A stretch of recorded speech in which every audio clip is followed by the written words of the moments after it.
Hyderabad ملکاجگری assistant commissioner police کے مکان پر آج محکمہ انسداد رشوت ستانی کے عہدیداروں نے دھاوا کیا۔ نرسمہا ریڈی کے مکان سمیت ان کے رشتہ داروں کے مکانات پر بھی دھاوے کیے گئے۔ آمدنی سے زائد غیر محسوبہ اثاثے جات رکھنے کے الزام میں یہ کارروائی کی گئی۔ دھاوے جاری ہیں، مزید تفصیلات کا انتظار ہے۔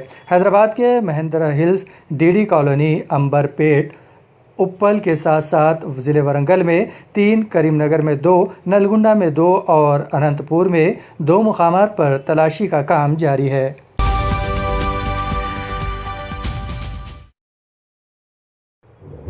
سعودی عرب میں علاج کے دوران انتقال کر جانے والے تلنگانہ کے ایک مسلم شخص کی میت آبائی مقام منتقل کرنے کے لیے کلکٹر سے ان کے خاندان نے نمائندگی کی۔ جگتیال ضلع کے یقین پور گاؤں سے تعلق رکھنے والے ملیہ، جنہوں نے اسلام قبول کرتے ہوئے اپنا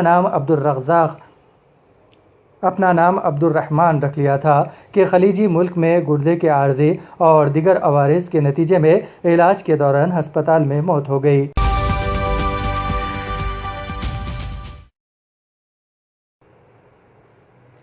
سعودی عرب نے عمرہ اور زیارت بحال کرنے کا فیصلہ کیا ہے۔ ابتدا میں مقامی افراد 4 اکتوبر سے عمرے کی سعادت سے سرفراز ہو سکیں گے۔ عمرہ مرحلہ وار بحال کیا جائے گا۔ ابتدائی طور پر اندرونی ممالک سے سعودی شہریوں اور مقامی غیر ملکیوں کو عمرہ اور زیارت کی اجازت ہوگی۔ شاہی فرمان کے مطابق دیگر ممالک سے تعلق رکھنے والے افراد 1 نومبر سے عمرہ ادا کر سکیں گے۔ پہلے مرحلے میں 4 اکتوبر سے 6000 سعودی شہریوں اور وہاں مقیم افراد کو عمرے کی اجازت ہوگی۔ روزانہ 6000 عمرہ زائرین کو مسجد الحرام جانے کا موقع دیا جائے گا۔ دوسرے مرحلے میں سعودی شہریوں اور مقیم غیر ملکیوں کو عمرہ، زیارت اور نمازوں کی اجازت ہوگی۔ روزانہ 15000 عمرہ زائر اور 40000 افراد مسجد الحرام میں نماز ادا کر سکیں گے۔ روزانہ 15000 عمرہ زائر اور 40000 افراد مسجد الحرام میں نماز ادا کر سکیں گے۔ تیسرے مرحلے کی شروعات 1 نومبر 2020 15 ربیع الاول سے شروع ہوگی۔ اس دوران سعودی شہریوں اور مملکت کے اندرون اور باہر سے غیر ملکیوں کو عمرہ، زیارت اور نمازوں کی اجازت دی جائے گی۔ اس مرحلے میں روزانہ 20000 زائر عمرہ کر سکیں گے اور 60000 کو مسجد الحرام میں احتیاطی تدابیر کے ساتھ نماز ادا کرنے کا موقع فراہم ہوگا۔ 6 مرحلے میں عمرہ اور زیارت کو مکمل کھول دیا جائے گا۔ کرونا کی وبا کے خطرات ختم ہونے کے بعد اس کا فیصلہ کیا جائے گا۔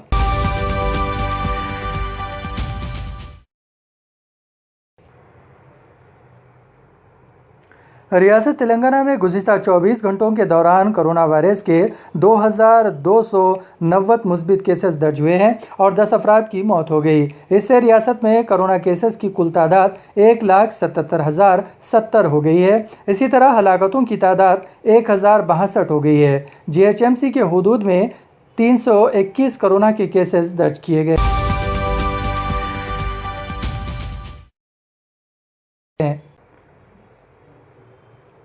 حیدرآباد میں کل رات ایک نوجوان کے قتل کی واردات پیش آئی۔ 24 سالہ سید مومن ساکن وادی مصطفیٰ کل رات گاڑی پر جا رہے تھے کہ 4 نامعلوم افراد نے ان پر خنجروں سے حملہ کر دیا۔ وہ شدید زخمی ہو گئے۔ ہسپتال منتقل کرنے پر جاں بحق نہ ہو سکے۔ بالاپور پولیس نے کیس درج کر کے تحقیقات کا آغاز کر دیا۔ قتل کی وجہ فوری پتہ نہیں چل سکی ہے۔ شہر حیدرآباد میں پولیس جرائم پر قابو پانے میں ناکام ہو چکی ہے۔ ذرائع کے بموجب آئے دن شہر کے مختلف مقامات پر قتل عام اور اقدام قتل کی وارداتیں پیش آ رہی ہے۔ پولیس ان جرائم پیشہ ور افراد پر کوئی قابو نہیں ہے، جبکہ شہر میں نئے چہرے اب قتل اور اقدام قتل کی وارداتیں انجام دے رہے ہیں۔ پولیس پرانا پیشہ ور روڈی شیٹر پر نہ نظر رکھ رہی ہے اور نہ نئے چہروں پر، جبکہ نئے چہرے ٹولیوں کی شکل میں جرائم انجام دے رہے ہیں اور پولیس نیٹ ورک کو بڑھانا چاہیے۔ پولیس اب زیادہ توجہ صرف CCTV کیمروں پر دے رہی ہے۔